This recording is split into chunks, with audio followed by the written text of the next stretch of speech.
Hello दोस्तों, स्वागत है आप सभी का आपके अपने YouTube चैनल उज्जवल कंपटीशन क्लासेस पर। आज हम सभी लोग पढ़ने वाले हैं पॉलिटी का एक महत्वपूर्ण टॉपिक, जिसके तहत हम लोग पढ़ेंगे भारतीय संविधान में जो पहला मंत्रिमंडल बनाया गया था वो क्या था। तो आज हम समझेंगे पहले मंत्रिमंडल को, लेकिन इसको एक जबरदस्त ट्रिक से समझेंगे। अगर आपने पूरा वीडियो देखा तो मैं आपसे वादा करता हूं कि आपको लास्ट तक भारत का पहला मंत्रिमंडल एकदम से याद हो जाएगा, लेकिन आपको पूरा वीडियो देखना पड़ेगा। तो चलिए शुरू करते हैं। आज हम पढ़ेंगे भारत का प्रथम मंत्रिमंडल। तो इसको पढ़ने से पहले हमें कुछ बैकग्राउंड समझना पड़ेगा। जैसे हमारा देश आजाद हुआ था 15 अगस्त 1947 को। हमारा देश आजाद कब हुआ? 15 अगस्त 1947 को आजाद हो गया था। और भारत को चलाने के लिए एक संविधान की जरूरत थी, जिसका निर्माण हुआ 26 नवंबर 1949।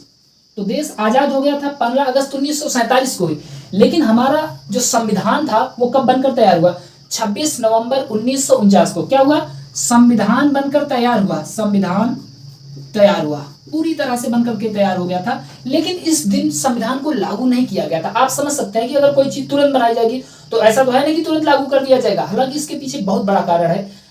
ऐसा बताया जाता है कि 26 जनवरी 1930 को ही पहली बार हमारे देश में स्वाधीनता दिवस मनाया गया था। तो 26 जनवरी का दिन बेकार ना जाए, इसीलिए भले ही 26 नवंबर 1949 को हमारा संविधान बना था, लेकिन हमारा संविधान लागू किया गया 26 जनवरी 1950। कब लागू किया गया? 26 जनवरी 1950 को लागू किया गया। तो ये तीन जो दिन है ये बहुत महत्वपूर्ण है। इन तीन दिनों को सेलिब्रेट हम लोग करते हैं। जैसे 15 अगस्त को हम लोग स्वतंत्रता दिवस के रूप में मनाते हैं, 26 नवंबर को हम लोग मनाते हैं संविधान दिवस के रूप में, और 26 जनवरी को हम लोग मनाते हैं गणतंत्रता दिवस को, क्योंकि इस दिन हमारा संविधान पूरी तरह से लागू हो गया था। लेकिन एक बात समझिए, जब हमारा देश आजाद हुआ तब भारत की शासन व्यवस्था को चलाने के लिए एक टेम्पररी सरकार का गठन किया गया था, जिसे हम लोग जानते हैं अंतरिम सरकार के रूप में। अंतरिम सरकार ये एक ऐसी सरकार थी जो हमारे देश में शासन कर रही थी बिना किसी चुनाव के। मतलब ये कोई पार्टी नहीं, अंतरिम सरकार एक बनाई गई थी, इसे हम टेम्पररी सरकार कह सकते हैं। लेकिन भारत में पहली बार आम चुनाव 1951 में हुआ। पहली बार आम चुनाव कब हुआ? पहली बार आम चुनाव तो भारत में पहली बार आम चुनाव हुआ था 1951 में। कब हुआ था? 1951। और जब पहली बार 1951 में आम चुनाव हुआ तो इसका नतीजा जो था वो 1952 में निकला, और 1952 में पहली बार कांग्रेस पार्टी की भारत में सरकार बनी। जैसे वर्तमान समय में हमारे यहाँ भारत में रूलिंग पार्टी क्या है? बीजेपी। तो बीजेपी पार्टी की सरकार बनी हुई है। तो पहली बार जब भारत आजाद हुआ था और जब पहली बार चुनाव हुआ तो उसमें किस पार्टी की सरकार बनी थी? कांग्रेस पार्टी की सरकार। किस पार्टी की सरकार? कांग्रेस पार्टी की सरकार। और ये पार्टी की सरकार कब बनी थी? 1952 में बनी, क्योंकि 51 में चुनाव हुआ वहीं, और 52 में इनकी सरकार बन गई थी। जब सरकार बनी तो उसमें से कुछ ना कुछ लोग मंत्री बनाए गए होंगे, तो जो कैबिनेट मंत्री थे उन्हीं मंत्री को हम मंत्रिमंडल कहते हैं। तो भारत में पहली बार आम चुनाव कब हुआ था? 1951 में। और सरकार कब बनी थी? 1952 में।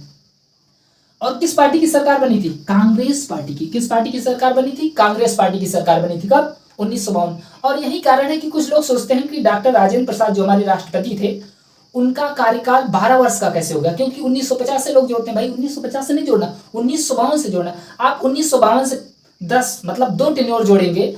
अगर 2 टेन्योर जोड़ेंगे तो कहाँ जाएगा? 1962 में जाएगा। और यही कारण है कि उनका कार्यकाल 1962 में समाप्त होता है। 1950 में सरकार नहीं बनी थी। 1950 में तो संविधान लागू हुआ था।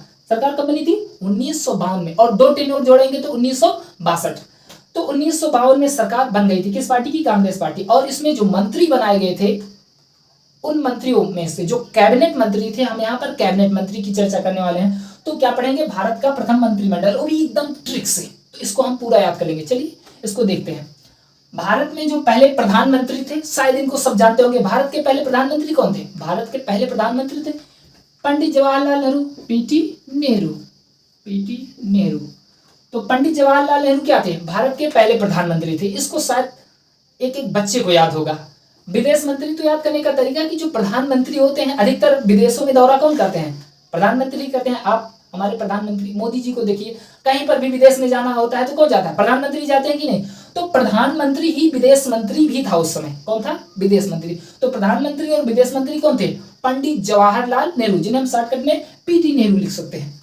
अगला हम मंत्रिमंडल में देखते हैं। देखिए पहला हो गया। दूसरा गृह सूचना एवं प्रसारण मंत्री, गृह सूचना एवं प्रसारण मंत्री मतलब गृह मंत्री, तो हम समझते हैं गृह मंत्री। देखिए गृह मतलब होता है घर, और घर की बात करें तो घर में सबसे ज्यादा किसकी चलती है, घर में सबसे ज्यादा चलती है भाई की। भाई आएगा खाना पीना कहेगा ओए खाना निकाल, ऐसे देखते हैं। घर में कितना चलाता है, बहनों को रोब नहीं चलने देता, भाई आता है घर में किसकी चलती है, भाई की।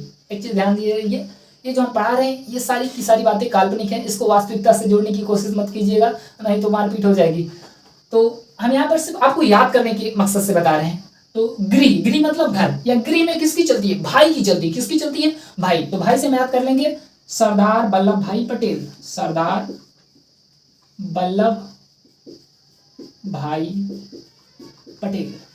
तो गृह मंत्री कौन थे, सरदार वल्लभ भाई पटेल। जिस तरीके से वर्तमान समय में 2023 में अभी गृह मंत्री कौन है, मोटा भाई मतलब अमित शाह, वैसे ही पहले मंत्रिमंडल में कौन गृह मंत्री था, तो सरदार वल्लभ भाई पटेल थे। क्या थे, पहले गृह मंत्री थे।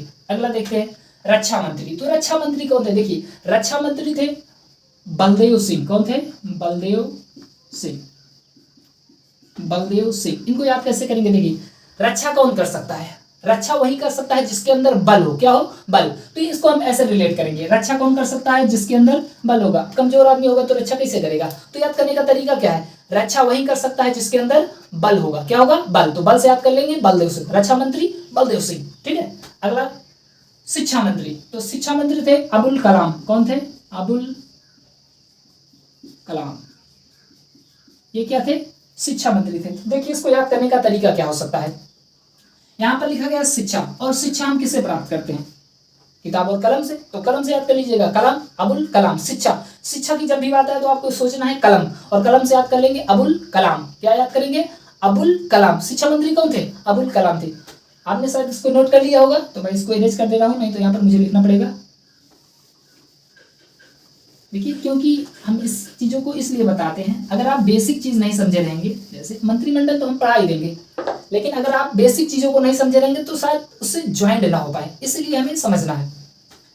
अगला देखते हैं रेलवे एवं परिवहन मंत्री। तो रेलवे एवं परिवहन मंत्री कौन थे, तो रेलवे एवं परिवहन मंत्री थे doctor John Mathai, doctor John Mathai. तो याद करने का तरीका क्या होगा, देखिए जो रेलवे है वो जोन में बटा हुआ, किस में बटा हुआ है, जोन में। रेलवे के 18 जोन होते हैं, जैसे उत्तर पूर्व रेलवे, मध्य रेलवे, ऐसे रहता है ना। तो रेलवे किस में बटा होता है, जोन में बटा होता है, जोन में। किस में बटा होता है, जोन। तो रेलवे जब भी बात आएगा, रेलवे मंत्री कौन था, तो रेलवे से आपको याद करना, वो रेलवे मतलब जोन, तो John Mathai, doctor John Mathai. 2-3 बार आप इसको पढ़ेंगे, निश्चित रूप से आप याद कर डालेंगे इसको। तो डॉक्टर जॉन मथाई क्या थे, रेलवे मंत्री। नाम ही देखते जॉन, जॉन मतलब जॉन किसमें, रेलवे किसमें बटा होता है, जॉन में। तो रेलवे मंत्री डॉक्टर जॉन मथाई। अगला देखते हैं श्रम मंत्री। तो श्रम मंत्री थे डॉक्टर जगजीवन राम, जगजीवन राम। देखिए इसको याद करने का तरीका क्या हो सकता है, श्रम मंत्री। अगर आपको जग में जीवन बिताना है, क्या करना है, जग में जीवन बिताना है, तो आपको क्या करना पड़ेगा, श्रम करना पड़ेगा। श्रम, श्रम का मतलब होता है कार्य। कुछ लोग सोचेंगे श्रम मतलब है मुस्कियाना उसकियाना वाला श्रम। श्रम मतलब काम करना, लेबर। तो अगर जग में जीवन बिताना है तो हमें क्या करना है, श्रम करना पड़ेगा। क्या करना पड़ेगा, श्रम करना पड़ेगा। अगला है हमारा खाद्य व कृषि मंत्री। तो खाद्य व कृषि मंत्री थे डॉक्टर राजेंद्र प्रसाद। कौन थे, डॉक्टर राजेंद्र प्रसाद। ये डॉक्टर राजेंद्र प्रसाद वही हैं जो हमारे भारत के पहले राष्ट्रपति थे। क्या थे, भारत के पहले राष्ट्रपति थे। तो खाद्य व कृषि मंत्री, देखिए प्रसाद यहां से याद करेंगे। तो प्रसाद क्या होता है, खाद्य सामग्री होती है। प्रसाद क्या होता है, खाद्य सामग्री। ऐसे आएगा अगर कि खाद्य व कृषि मंत्री कौन थे, तो खाद्य व कृषि, खाद्य, खाद्य मतलब खाना से समझिए। तो खाने की चीजें क्या हम प्रसाद समझ करके खाते हैं। खाने की चीजों को कैसे समझ के खाते हैं, प्रसाद समझ के खाते हैं। तो डॉक्टर राजेंद्र प्रसाद, नाम में प्रसाद लगा है। प्रसाद, प्रसाद कैसा चीज होता है, खाद्य सामग्री। तो खाद्य व कृषि मंत्री। अगला देखते हैं विधि मंत्री। तो विधि मंत्री कौन था, आप लोग बताइए, विधि मंत्री कौन था। आप अपने दिमाग से सोचिए कि कानून का सबसे बड़ा ज्ञाता कौन था, किसे हम संविधान का जनक मानते हैं, बताइए।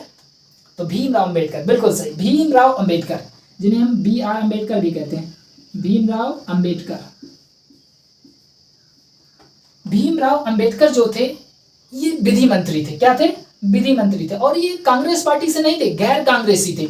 इन्हें बिल्कुल शामिल कर लिया गया इसलिए क्योंकि ये सबसे बड़े कानून के जानकार थे और इन्हें दलितों का विशिष्ट नेता माना जाता था। किसे, भीमराव अंबेडकर को। आज भी लोग कहते हैं कि ये दलित के ही नेता, ऐसा नहीं है। भीमराव अंबेडकर हर व्यक्ति के नेता है, हर व्यक्ति मानता है कि भीमराव अंबेडकर जो है भारत के अगर शिक्षित में देखा जाए सबसे ज्यादा शिक्षित, सबसे ज्यादा पढ़े लिखे भीमराव अंबेडकर थे। ये नहीं कि 14 अप्रैल के दिन उनके फोटो पर फूल और माला चढ़ा देने से आप उनके अनुयायी बन जाते हैं। उनके द्वारा दिए गए मार्ग को फॉलो कीजिए। जितनी पीएचडी, जितनी शिक्षा उन्होंने प्राप्त की थी, आप उनमें से अगर एक भी प्राप्त कर लेते हैं तब हम मानते हैं कि आप भीमराव अंबेडकर के सच्चे अनुयायी हैं। ऐसा नहीं कहने से कि हम भीमराव अंबेडकर के भक्त हैं, ऐसा नहीं होता। आप भीमराव अंबेडकर के द्वारा दिए गए मार्ग को फॉलो कीजिए, उन्होंने जो शिक्षा प्राप्त की थी उसको प्राप्त कीजिए, तब हम मानेंगे कि आप भीमराव अंबेडकर के अनुयायी हैं। ये नहीं कि 14 अप्रैल के दिन गए, फूल माला चढ़ा दिए, नारा लगा दिए, ऐसे करने से कुछ नहीं होता है। तो भीमराव अंबेडकर क्या थे? विधि मंत्री या कानून मंत्री? तो इनको याद करना बहुत आसान है। कानून का सबसे बड़ा जानकार कौन था? भीमराव अंबेडकर थे। बस विधि या कानून बातें की होती, तो विधि मंत्री या कानून मंत्री कौन थे? भीमराव अंबेडकर। कौन थे? भीमराव अंबेडकर। अगला देखते हैं स्वास्थ्य मंत्री। ये देखिए बहुत महत्वपूर्ण। स्वास्थ्य मंत्री थी राजकुमारी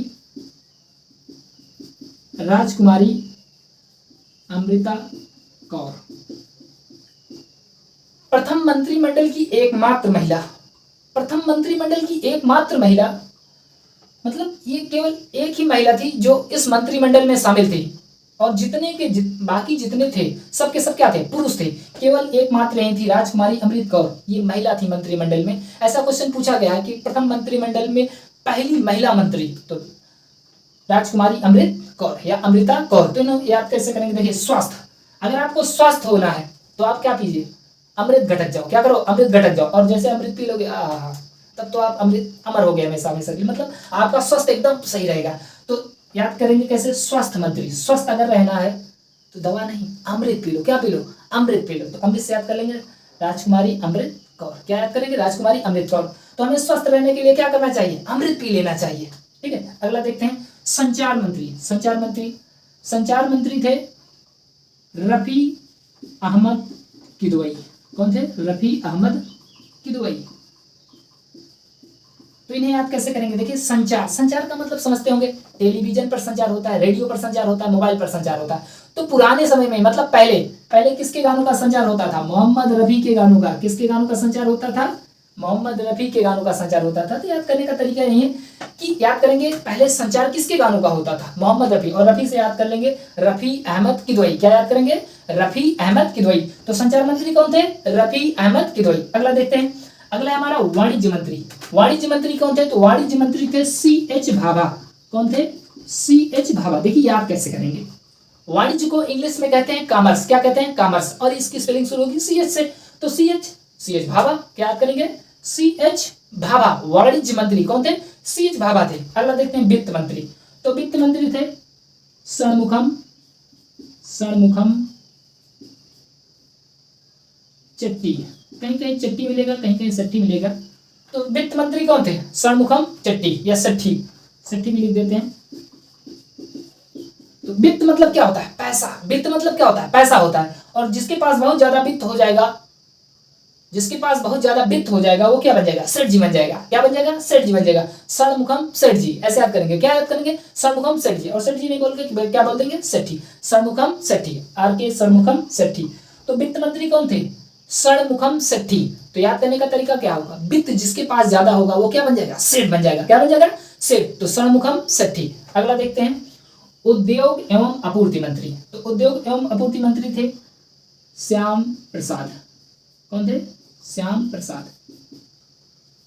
तो इसको याद कैसे करेंगे? देखिए जो श्याम जी थे, मतलब कृष्ण भगवान, वो काम नहीं करने देते थे, उद्योग नहीं करने देते, अपनी मम्मी को बहुत परेशान करते थे। तो श्याम प्रसाद से याद क्या करेंगे कि श्याम प्रसाद या श्याम जी उद्योग करने नहीं देते थे, काम धाम करने ही नहीं देते थे। अगला है हमारा कार्य एवं खनन मंत्री BN गाडगील। क्या होगा? BN गाडगील। तो आज हम लोगों ने क्या पढ़ लिया? भारत का प्रथम मंत्रिमंडल, जिसमें कितने मंत्री शामिल थे? 14 मंत्री थे। कितने मंत्री थे? 14 मंत्री। हम आपको सारा मंत्री यहाँ पर लिख के बता दिए और एकदम ट्रिक से बता दिए। अभी कुछ चीजें हैं जिसको हमें समझना पड़ेगा, नहीं तो ये अधूरा रहेगा। जैसे भारत के पहले राष्ट्रपति कौन थे? तो भारत के पहले राष्ट्रपति थे डॉक्टर राजेंद्र प्रसाद। कौन थे? डॉक्टर राजेंद्र प्रसाद। भारत के पहले उपराष्ट्रपति कौन थे? बताइए, भारत के पहले उपराष्ट्रपति कौन थे? सर्वपल्ली राधाकृष्णन। कौन थे? सर्वपल्ली राधाकृष्णन। और आपको एक बात पता होनी चाहिए कि जो उपराष्ट्रपति होता है, यही उपराष्ट्रपति राज्यसभा का सभापति भी होता है, क्या होता है, सभापति। तो उपराष्ट्रपति ही क्या होगा, राज्यसभा का सभापति। तो हम यहाँ पर अगर खींच के ऐसे डैश डैश करते तो आप समझ जाइए कि प्रथम राज्यसभा के सभापति कौन थे, तो सर्वपल्ली राधाकृष्णन थे। और लोकसभा अध्यक्ष, प्रथम लोकसभा अध्यक्ष कौन थे, जीवी मावलंकर। कौन थे, जीवी मावलंकर। इन्हें फुल फॉर्म में कहते हैं गणेश वासुदेव मावलंकर। तो आज हम लोगों ने भारत के प्रथम मंत्रिमंडल से संबंधित बहुत सारी चीजों को जान लिया है। एक बार इसको क्विक रिवीजन कर लेते हैं ताकि हमें ये चीजें याद हो जाए। देखिए यहाँ पर जो हम बताए थे बातें, जैसे भारत कब आजाद हुआ, 15 अगस्त 1947 को। और हमारा संविधान बनकर तैयार कब हुआ था, 26 नवंबर 1949। इस दिन कौन सा दिवस मनाते हैं, विधि दिवस। हमारा भारतीय संविधान पूरी तरह से लागू कब हुआ था, बताइए, हमारा भारतीय संविधान पूरी तरह से लागू कब हुआ था, तो आंसर होगा 26 जनवरी 1950। लेकिन आजाद होने से लेकर के संविधान लागू होने तक और एक नई पार्टी के गठन, मतलब किसी सरकार के बनने तक भारत में शासन कौन कर रहा था, अंतरिम सरकार। कौन शासन कर रही थी, अंतरिम सरकार शासन कर रही थी। उसके बाद प्रथम आम चुनाव कब हुआ, प्रथम आम चुनाव हुआ था 1951 में। और सरकार कब बनी थी, 1952 में। किस पार्टी की सरकार बनी थी, कांग्रेस पार्टी की। 1952 में कांग्रेस पार्टी की सरकार बनी थी। और उसके बाद जब भारत में पहला मंत्रिमंडल बनाया गया, तो हम लोग यही पढ़ रहे हैं, क्योंकि हर पेपर में कभी कभी क्या होता है कि ये पूछ लेता है कि भारत के पहले गृह मंत्री कौन थे। ये चीजें कई बार पूछेगी, गृह मंत्री तो कई बार पूछा गया, अनगिनत बार पूछा गया कि भारत में पहला गृह मंत्री कौन बनाया गया था। या कभी कभी ऐसा क्वेश्चन पूछा जाता है कि भारत के पहले वित्त मंत्री कौन थे। तो कुछ महत्वपूर्ण चीजें जिसको हमें स्टार लगा देना है ताकि आप इन्हें जरूर याद कर लीजिए। हालांकि मैं कोशिश कर रहा हूं कि आपको 14 का 14 याद हो जाए। देखिए एक बार क्विक रिवीजन करते हैं। प्रधानमंत्री और विदेश मंत्री, तो प्रधानमंत्री और विदेश मंत्री, जो प्रधानमंत्री वही विदेश मंत्री, क्योंकि प्रधानमंत्री ही विदेश दौरा करते थे। तो प्रधानमंत्री तो आप जानते ही हैं, पंडित जवाहरलाल नेहरू। अगला गृह सूचना एवं प्रसारण मंत्री, तो गृह मतलब घर, घर पर किसकी चलती है, भाई की, सरदार वल्लभ भाई पटेल। किसकी, सरदार वल्लभ भाई पटेल। अगला देखते हैं रक्षा मंत्री, तो रक्षा कौन करेगा, कौन करेगा रक्षा, रक्षा वही करेगा जिसके अंदर बल होगा। तो क्या हो जाएगा नाम, सरदार बलदेव सिंह या बलदेव सिंह। अगला शिक्षा मंत्री, तो शिक्षा हम किससे प्राप्त करेंगे, शिक्षा हम प्राप्त करते हैं कलम से। तो हम याद क्या करेंगे, याद करेंगे अबुल कलाम। क्या याद करेंगे, अबुल कलाम। एपीजे अब्दुल कलाम मत मारिएगा भाई, ये अबुल कलाम है। अगला रेलवे एवं परिवहन मंत्री, रेलवे एवं परिवहन मंत्री, तो जब भी आप रेलवे सुनेंगे तो आपको क्या याद आएगा कि रेलवे किस में बटा होता है, जॉन में। तो याद कर लेंगे डॉक्टर जॉन मथाई। क्या याद करेंगे, डॉक्टर जॉन मथाई। अगला श्रम मंत्री है, श्रम मंत्री थे जगजीवन राम। तो याद करने का तरीका, जग में जीवन बिताना है तो हमें क्या करना पड़ेगा, श्रम करना पड़ेगा। श्रम मतलब काम करना पड़ेगा। अगला है हमारा खाद्य व कृषि मंत्री, तो खाद्य व कृषि मंत्री डॉक्टर राजेंद्र प्रसाद, जो कि भारत के पहले राष्ट्रपति थे। तो प्रसाद, खाद्य सामग्री क्या होती है, खाद्य सामग्री हम प्रसाद समझ के खाते हैं, तो डॉक्टर राजेंद्र प्रसाद। अगला विधि मंत्री, तो विधि मंत्री मतलब कानून का सबसे बड़ा ज्ञाता कौन था, डॉक्टर भीमराव अंबेडकर। कौन थे, डॉक्टर भीमराव अंबेडकर। और ये पहले गैर कांग्रेसी थे। अगला स्वास्थ्य मंत्री, तो स्वस्थ रहना है तो हमें क्या कर लेना चाहिए, अमृत ले लेना चाहिए। तो अमृत से याद करेंगे राजकुमारी अमृत कौर, राजकुमारी अमृत कौर। अगला है संचार मंत्री, तो संचार मंत्री कैसे याद करेंगे, तो पहले पुराने समय में रेडियो पर, मोबाइल पर, टीवी पर किसके गानों का संचार होता था, मोहम्मद रफी। किसके गानों का, मोहम्मद रफी। तो रफी से याद करेंगे रफी अहमद किदवई। क्या याद करेंगे, रफी अहमद किदवई। अगला देखिए वाणिज्य मंत्री, तो वाणिज्य मंत्री कौन थे, सी एच भाभा। वाणिज्य कौन क्या कहते हैं, कॉमर्स। तो कॉमर्स का सी उठा लेंगे तो C H Bhabha, C H Bhabha. अगला है वित्त मंत्री, वित्त मंत्री कौन थे, षणमुखम शेट्टी। तो वित्त जिसके पास आ जाएगा वो क्या हो जाएगा, वो हो जाएगा सेठ जी। क्या हो जाएगा, सेठ जी। तो षणमुखम शेट्टी कौन हो जाएगा, षणमुखम शेट्टी। तो आज हम लोगों ने क्या पढ़ा, भारत का पहला मंत्रिमंडल। अगर आप इसका पीडीएफ नोट्स चाहते हैं तो डिस्क्रिप्शन में लिंक दिया गया होगा, उस पर क्लिक करेंगे तो आप वहां से पीडीएफ इसकी डाउनलोड कर सकते हैं। बाकी अगर आप अपने हाथों से लिखेंगे तब तो एक नंबर का होगा, तो आप अपने हाथों से लिखे ज्यादा बढ़िया होगा। लेकिन आप अगर थोड़ा आलस करना चाहते हैं, अगर आप डाउनलोड करना चाहते हैं इसे, तो नीचे डिस्क्रिप्शन में लिंक दिया गया है, उस पर आप क्लिक करेंगे और आप पूरा पीडीएफ डाउनलोड करेंगे। और इससे पहले भी मैंने बहुत सारा चीज पढ़ा दिया हुआ है, अगर आपने अभी तक उसे नहीं देखा है तो वो भी डिस्क्रिप्शन में लिंक दिया गया है, जाइए और वहां पर देखिए, तो आपको बहुत ज्यादा मजा आएगा। तो आज के लिए बस इतना ही। अगर आपको वीडियो पसंद आता है तो वीडियो को लाइक कीजिए, हमारे चैनल को सब्सक्राइब कीजिए और अपने दोस्तों के साथ शेयर करना बिल्कुल मत भूलिएगा। जय हिंद, जय भारत।